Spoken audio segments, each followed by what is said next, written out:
Assalamualaikum warahmatullahi wabarakatuh. Perkenalkan, nama saya Farhan Syah Fazril. Sekarang saya akan menjelaskan mengenai sejarah perkembangan ilmu politik. Ilmu politik merupakan suatu ilmu yang cukup penting dalam kehidupan bernegara. Perkembangan ilmu politik tidak bisa dilepaskan dari para pemikir Yunani kuno, tepatnya sekitar tahun 450 sebelum Masehi. Ada beberapa tokoh dari Yunani kuno yang mengawali terbentuknya ilmu politik, seperti Aristoteles, Herodotus, dan Plato. Salah satu buku tentang politik yang cukup terkenal adalah buku Politeia karya Plato yang menyatakan beberapa bentuk negara, antara lain aristokrasi, timokrasi, oligarki, demokrasi, dan tirani. Berdasarkan hal tersebut, dapat disimpulkan bahwa ilmu politik sudah dikenal baik pada masa itu. Selain Yunani kuno, beberapa kebudayaan tua di Asia juga turut mewariskan suatu karya-karya tulisan mengenai sistem politik. Kebudayaan tersebut adalah India dan Cina.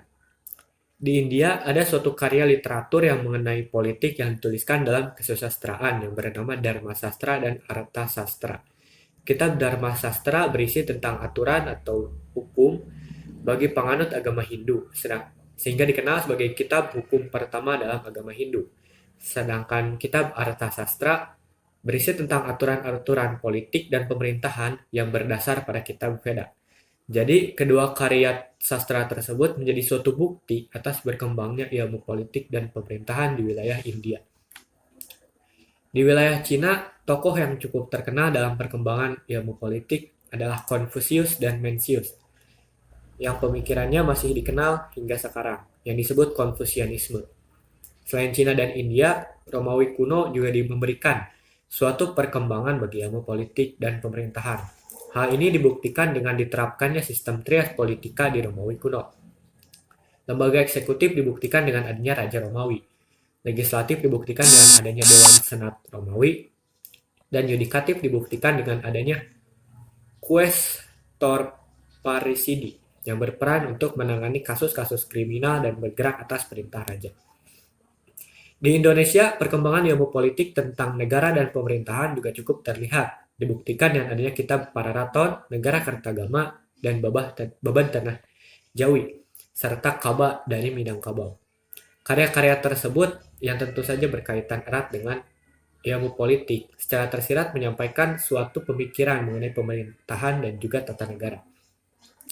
Pada abad pertengahan, ilmu politik mulai berkembang dengan adanya beberapa perubahan dalam ruang lingkupnya.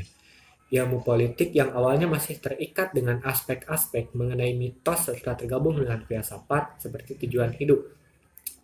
Namun, pada abad pertengahan, ilmu politik mulai tergabung dengan aspek-aspek sosial seperti psikologi, hukum, dan sosiologi. Hal itu kemudian memberikan pengaruh yang sangat besar bagi perkembangan ilmu politik, terutama di wilayah Eropa.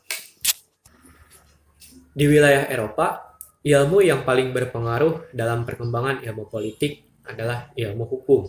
Sebagai contoh, pengaruh ilmu hukum terhadap ilmu politik yaitu adanya perhatian khusus terhadap negara atau lebih dikenal dengan istilah yuridis formal. Hal ini kemudian berkembang di 3 negara, yaitu Perancis, Austria, dan Jerman. Di wilayah Inggris, ilmu politik juga turut berkembang, namun terdapat suatu perbedaan, yaitu ilmu politik di Inggris perkembangannya dipengaruhi oleh filsafat moral. Di wilayah Amerika terdapat perbedaan dalam hal perkembangan ilmu politik. Banyak orang-orang di Amerika yang tidak mendapat kepuasan akan pendekatan yuridis seperti yang dilakukan oleh negara-negara di wilayah Eropa. Akhirnya, mereka melakukan suatu pendekatan tersendiri yang berdasar pada pengumpulan data-data empiris. Amerika pun pada akhirnya mendirikan suatu lembaga yang bernama American Political Science Association atau APSA pada 1904. Pada abad ke-18 juga banyak tokoh-tokoh yang berpengaruh pada perkembangan ilmu politik, seperti Montesquieu dengan konsep trias politikanya, John Locke, dan Jean-Jacques Rousseau. Sekian dan terima kasih. Assalamualaikum warahmatullahi wabarakatuh. Baik, Assalamualaikum warahmatullahi wabarakatuh. Perkenalkan, nama saya Rizka Prameswari dengan NPM terakhir 060. Di sini saya akan menjelaskan tentang pengertian dari ilmu politik. Nah, ilmu politik merupakan ilmu yang mempelajari kehidupan masyarakat dari segi khususnya, di mana hal ini menyangkut dengan kekuasaan. Politik berasal dari bahasa Inggris yaitu politik, yang artinya menunjukkan suatu sifat pribadi atau perbuatan. Nah, secara leksikal, asal kata tersebut diartikan sebagai acting of judging, wisely, well judged, and prudent. Kata ini juga dikenal sejak dulu yaitu politikus yang berasal dari bahasa Latin, dan adapun yang berasal dari bahasa Yunani yaitu politikos. Nah, kedua kata tersebut berasal dari kata polis yang memiliki arti atau makna city, yaitu kota. Adapun pengertian ilmu politik secara luas bisa diartikan ilmu politik ini ilmu yang mempelajari atau mengkaji tentang hubungan kekuasaan, hak sesama warga negara, antar warga negara dan negara maupun hubungan sesama negara. Nah, pusat kajian dari ilmu politik ini yaitu upaya dalam memperoleh kekuasaan, mempertahankan kekuasaan, penggunaan kekuasaan tersebut, dan bagaimana menghambat dari penggunaan kekuasaan tersebut. Baik, selanjutnya saya akan menjelaskan materi berikutnya yaitu tentang konsep-konsep dari ilmu politik. Nah, konsep merupakan unsur penelitian yang terpenting yang digunakan oleh para peneliti untuk lebih mengerti dunia sekelilingnya. Maka dalam ilmu politik pun konsep ini sangat dibutuhkan. Konsep dalam ilmu politik disebut dengan konsep politik. Konsep-konsep politik tersebut ada agar untuk melakukan efisiensi dan efektivitas bagi manusia. Selain itu juga dapat berfungsi mereduksi keperluan yang sering dikatakan berulang-ulang terhadap suatu kajian yang serupa maupun kajian yang sudah diketahui. Lalu, adapun konsep-konsep yang diperkenalkan dan dikembangkan dalam pembelajaran ilmu politik di tingkat pendidikan, yang diantaranya yaitu yang pertama ada konsep kekuasaan. Nah, menurut Philip, definisi kekuasaan memiliki 3 sumber utama yang menyebabkan dalam mendefinisikan kekuasaan selalu ada perbedaan yang mendasar. Yang pertama, adanya perbedaan disiplin ilmu-ilmu sosial yang menekankan perbedaan basis kekuasaan. Yang kedua, adanya bentuk kekuasaan. Dan yang ketiga, adanya perbedaan penggunaan kekuasaan. Nah, konsep kekuasaan ini merujuk kepada kemampuan seseorang atau kelompok manusia untuk mempengaruhi tingkah lakunya, maupun tingkah laku seseorang atau kelompok sedemikian rupa sehingga tingkah laku itu menjadi sesuai dengan keinginan dari tujuan orang yang mempunyai kekuasaan tersebut. Lalu yang kedua ada konsep kedaulatan. Nah, konsep kedaulatan dapat dibedakan menjadi 2 telaah. Yang pertama dilihat dari hukum tata negara, yang mana konsep kedaulatan mengacu pada kekuasaan pemerintahan negara yang tertinggi dan mutlak. Kedua, dilihat dari hukum internasional, yang mana hukum ini mengacu kepada kemerdekaan suatu negara dan terhadap negara-negara lain.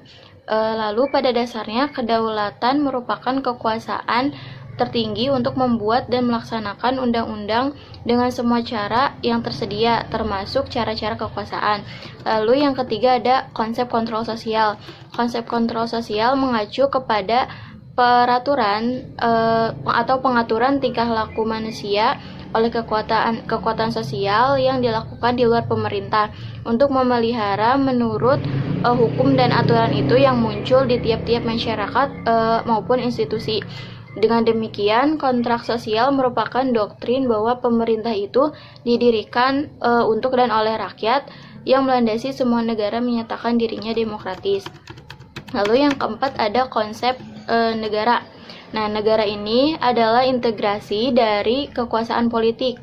Ia adalah organisasi yang mengatur kekuasaan politik, namun negara juga merupakan alat atau agensi dari masyarakat yang mempunyai kekuasaan untuk mengatur hubungan-hubungan manusia dengan masyarakat, menertibkan fenomena kekuasaan dalam masyarakat. Menurut Max Weber, negara adalah masyarakat yang mempunyai monopoli untuk menggunakan kekerasan fisik secara sah dalam suatu wilayah tertentu. Lalu selanjutnya yang kelima ada konsep pemerintahan. Nah, pemerintahan merupakan organisasi yang berwenang untuk memutuskan dan melaksanakan keputusan-keputusan. Nah, keputusan-keputusan ini yang mengikat bagi seluruh penduduk yang berada dengan wilayahnya. Pemerintahan adalah bagian dari negara yang terdiri dari semua institusi pada ruang publik dan meliputi semua anggota komunitas tersebut yang sering disebut sebagai warga negara. Pemerintahan juga merupakan alat pelaksana otoritas negara di mana dalam perumusan dan penyelenggaraan kebijakan, pemerintah berfungsi sebagai otak negara serta mewakili keberadaan negara. Lalu selanjutnya ada konsep masyarakat. Masyarakat merupakan salah satu bentuk asosiasi yang mencakup semua hubungan dan kelompok di dalam satu wilayah. Lalu yang ketujuh ada konsep wilayah. Jadi wilayah suatu negara tidak saja terbatas pada daratan, tetapi juga udara di atasnya dan laut di sekelilingnya. Wilayah sangat mempengaruhi kemampuan negara. Pada umumnya dianggap bahwa negara yang memiliki luas wilayah lebih besar juga memiliki kemampuan yang lebih besar. Tetapi sebenarnya masih ada faktor lain yang perlu diperhitungkan, seperti cadangan sumber daya alam, dan posisi strategis dalam perdagangan internasional maupun politik internasional. Lalu yang kedelapan ada konsep penduduk. Jadi penduduk merupakan seseorang atau sekelompok orang yang karena keberadaannya dengan wilayah tertentu diwajibkan untuk mematuhi segenap ketentuan perundang-undangan yang berlaku dalam wilayah tertentu. Seperti halnya dengan wilayah, faktor penduduk selalu diperhitungkan dalam hubungan antar negara. Negara yang lebih sedikit penduduknya seringkali lebih lemah kedudukannya dibanding dengan negara yang penduduknya lebih besar. Lalu yang terakhir ada konsep legitimasi. Nah, konsep legitimasi sangat erat dengan penerapan konsep kekuasaan. Mereka yang terkena dampak kekuasaan, baik yang menerima maupun menolak, untuk menuruti kekuasaan tersebut, akan menilai kekuasaan tersebut sebagai sah atau tidak sah berdasar beberapa pertimbangan. Nah, dalam legitimasi ini terdapat 3 model yang diajukan oleh Max Weber. Di antaranya itu model tradisional, karismatik, dan legal rasional. Mungkin itu saja yang dapat saya sampaikan. Mohon maaf atas kekurangannya. Terima kasih atas perhatiannya. Wassalamualaikum warahmatullahi wabarakatuh. Assalamualaikum warahmatullahi wabarakatuh. Baiklah teman-teman, di sini saya akan menjelaskan materi mengenai ruang lingkup ilmu politik. Menurut Andrew Hayward, bidang kajian ilmu politik itu ada 4. Yang pertama yaitu teori politik, terdiri atas definisi politik, ideologi politik, demokrasi, pemerintahan, dan negara. Nah, yang kedua yaitu bangsa-bangsa dan globalisasi, yang terdiri atas bangsa dan nasionalisme, politik subnasional, dan politik global. Yang ketiga yaitu interaksi politik, meliputi bidang-bidang ekonomi dan masyarakat, budaya politik dan legitimasi, perwakilan, pemilihan umum, dan juga meliputi partai politik. Mesin pemerintahan, yang terdiri atas konstitusi, hukum, lembaga eksekutif, lembaga legislatif, lembaga yudikatif, polisi dan militer, serta birokrasi. Nah, kebijakan dan kinerja, yaitu meliputi proses pembuatan kebijakan dan kinerja sistem. Dalam Contemporary Political Science oleh UNESCO, ada 4 bidang kajian utama dalam ilmu politik, yaitu teori politik di atas kajian undang-undang dasar atau konstitusi, dan sejarah perkembangan pemikiran politik. Lembaga politik terdiri dari studi UUD, pemerintahan nasional, pemerintahan daerah, fungsi sosial ekonomi, pemerintah, dan perbandingan lembaga politik. Yang ketiga itu partai-partai, golongan dan pendapat umum, terdiri atas kajian partai politik, golongan asosiasi, partisipasi warga negara dalam pemerintahan dan administrasi, serta pendapat umum. Hubungan internasional terdiri dari bidang politik internasional, organisasi, dan administrasi internasional, serta meliputi hukum internasional. Nah, jika dilihat dari kedua sumber di atas, dapat disimpulkan bahwa perubahan terjadi dalam studi ilmu politik yang bergerak luas dalam pendekatan konstitusional klasik yang memiliki fokus terhadap institusi klasik, pemerintahan, dan partai politik.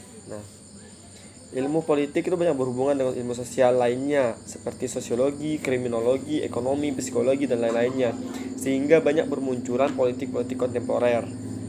Ilmu politik juga memiliki cabang-cabang klasik, antara lain yaitu teori politik. Nah, itu merupakan bagian bahasan mengenai sistematika dan generalisasi dari ilmu politik. Nah, kajian ini memiliki sifat spekulatif sejauh ia masih menyangkut mengenai norma-norma dan kegiatan politik. Nah, yang kedua itu lembaga politik. Lembaga politik ini adalah bidang yang membahas mengenai kinerja pemerintah beserta aparat secara teknis gitu. Yang ketiga itu ada konsep-konsep. Nah, merupakan bidang-bidang yang membahas mengenai konsep sosiologi dan psikologi, dan sering juga memperlihatkan aspek dinamika dunia perpolitikan. Nah, mungkin itu saja. Selanjutnya saya serahkan pada teman saya. Terima kasih. Wassalamualaikum warahmatullahi wabarakatuh.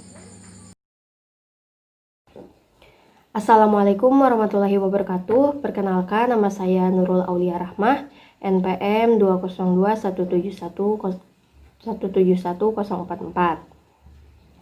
Di sini saya akan memaparkan materi mengenai teori ilmu politik.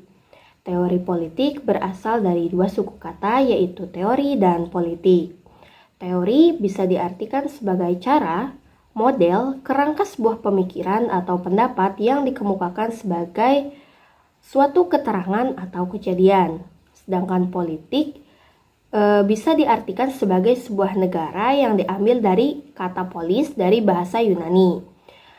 Teori politik adalah bahasan dan generalisasi yang abstrak terkait dengan berbagai fenomena yang dihadapi dan dijalani oleh manusia dalam setiap kehidupannya yang bersifat politik. Konsep yang dibahas dalam teori politik ini mencakup beberapa hal, yaitu ada masyarakat, kelas sosial, negara, kekuasaan, kedaulatan, hak dan kewajiban, kemerdekaan, lembaga negara, perubahan sosial, pembangunan politik, dan modernisasi.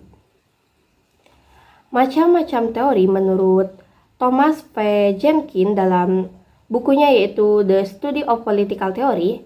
Teori-teori politik ini dapat dibedakan menjadi dua macam, yaitu ada teori politik valuasional dan ada teori politik non-valuasional.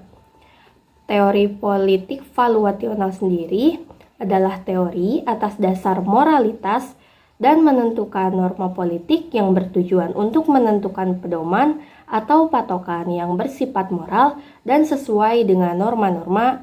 Nah, teori valuasional ini terbagi menjadi 3 bagian. Yang pertama ada filsafat politik yang menjelaskan hubungan antara sifat dan hakikat kehidupan politik yang terjadi dalam kehidupan dan sudah dipecahkan masalahnya, sehingga bisa menjadi pedoman hidup agar kehidupan menjadi lebih baik. Yang kedua ada teori politik sistematis. Teori politik sistematis ini menjelaskan tentang bagaimana cara merealisasikan atau menjalankan norma-norma hasil filsafat politik ke dalam program politik. Yang ketiga ada ideologi politik. Ideologi politik ini menjelaskan tentang himpunan ide, norma, kepercayaan, dan keyakinan seseorang atau kelompok untuk menentukan sikap terhadap kejadian politik dan problem politik yang dihadapi, kemudian menentukan perilaku politiknya.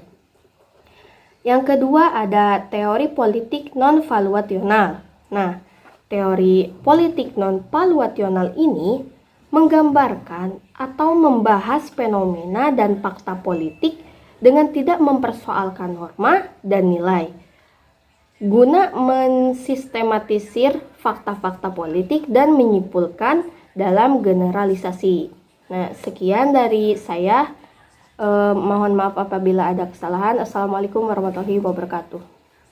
Saya Nia Nurlaila di sini akan menjelaskan tentang pendekatan, metode, teknik, dan jenis penelitian dari ilmu politik. Yang pertama ada pendekatan. Kajian ilmu politik dapat menggunakan dua pendekatan, yaitu pendekatan kualitatif dan pendekatan kuantitatif. Kualitatif merupakan pendekatan yang menggunakan lingkungan alamiah sebagai sumber data langsung, bersifat deskriptif analitik, menekankan proses, dan bersifat induktif. Sedangkan pendekatan kuantitatif untuk memelihara diri mereka dari pengaruh koleksi data, menggunakan metode statistik untuk meneliti data dan menyimpulkan hasil sebagai penelitian. Metode ini mencoba ke hal-hal objektif. Yang kedua, terdapat metode.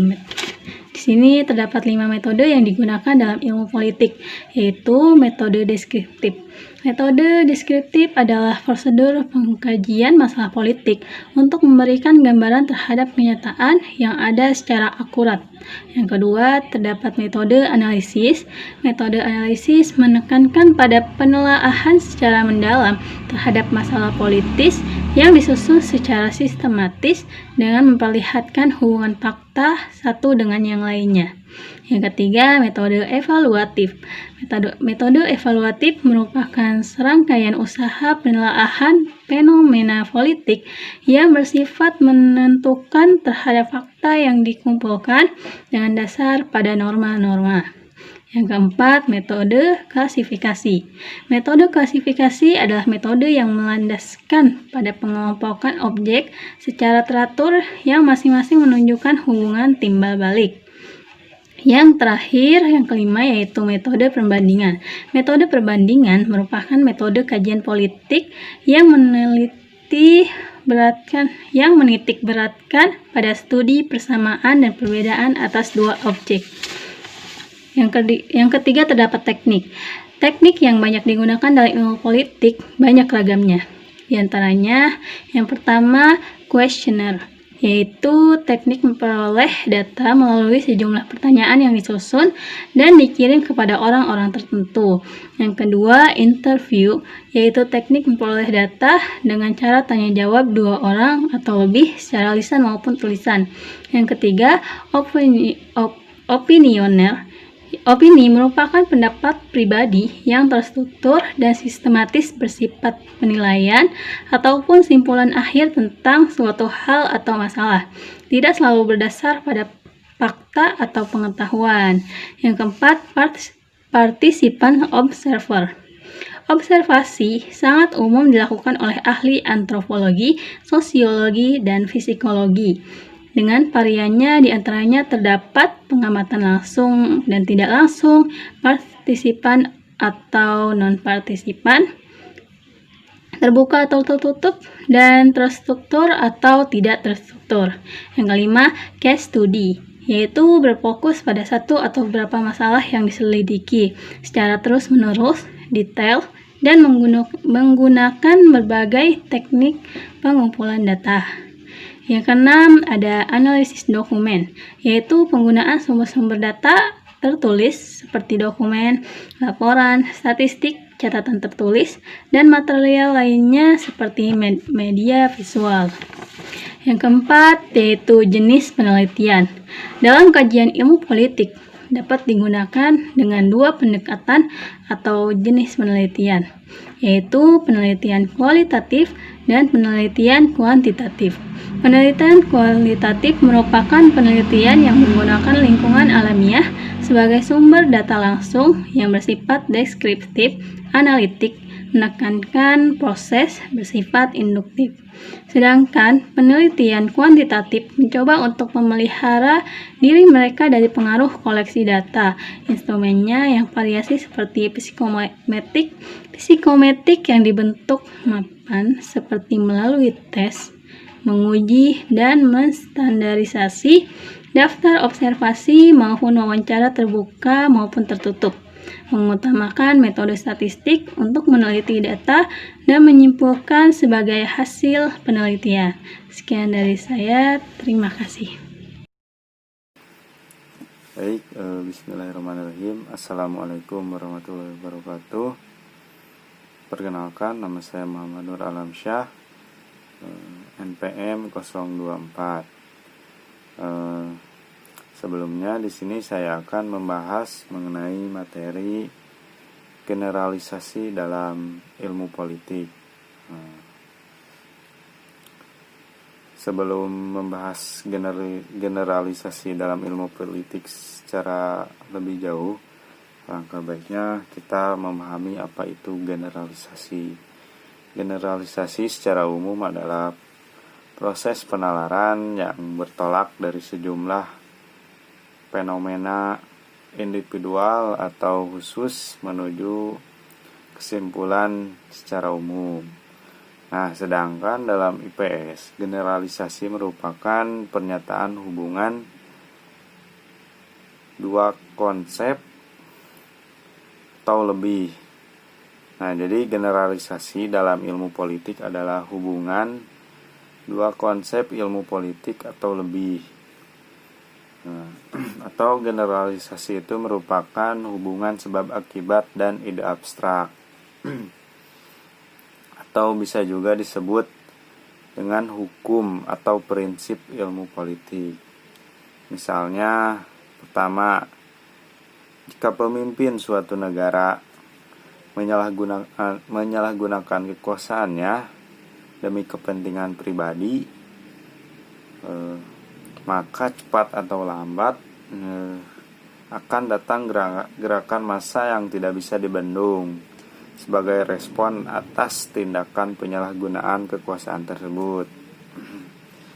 Lalu yang kedua, misalnya nih, meletusnya Revolusi Prancis tahun 1789.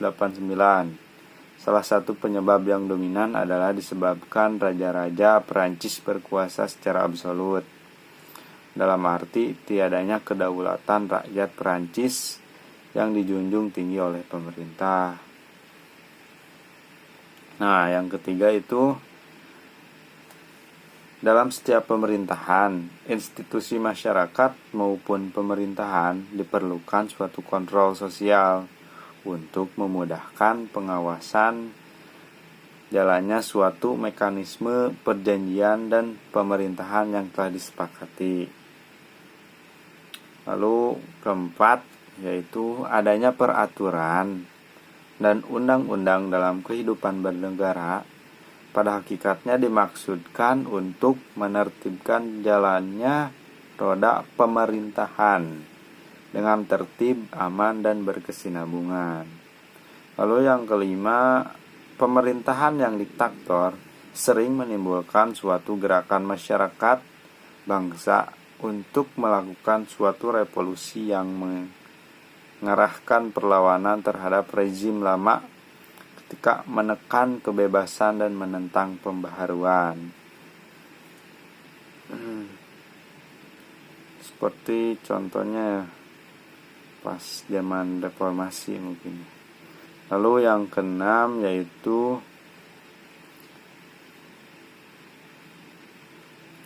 ketika Gus Dur saat awal-awal memiliki legitimasi yang baik untuk melaksanakan agenda reformasi Indonesia, mengingat ia memperoleh dukungan masyarakat dari berbagai elit dan partai politik yang mendukungnya. Hanya saja karena ia sering nyeleneh dan keras kepala dengan seringnya melontarkan isu-isu yang kurang perlu, bongkar pasang kabinet, mondar-mandir ke luar negeri, bahkan tersandung dalam bulog gate. Popularitas pemerintahannya menjadi pudar, bahkan berakhir secara tragis. Nah, mungkin itu yang bisa saya sampaikan. Kurang lebihnya mohon maaf. Ditutup saya dengan doa, Rabbana atina fid dunya hasanah wa fil akhirati hasanah wa qina adzabannar. Wassalamualaikum warahmatullahi wabarakatuh. Assalamualaikum warahmatullahi wabarakatuh. Saya Dila Apriliani Dewi, NPM terakhir 006. Di sini saya akan menjelaskan manfaat atau tujuan dari ilmu politik. Yang pertama, perspektif intelektual. Manfaat atau tujuan dari politik adalah untuk tindakan politik.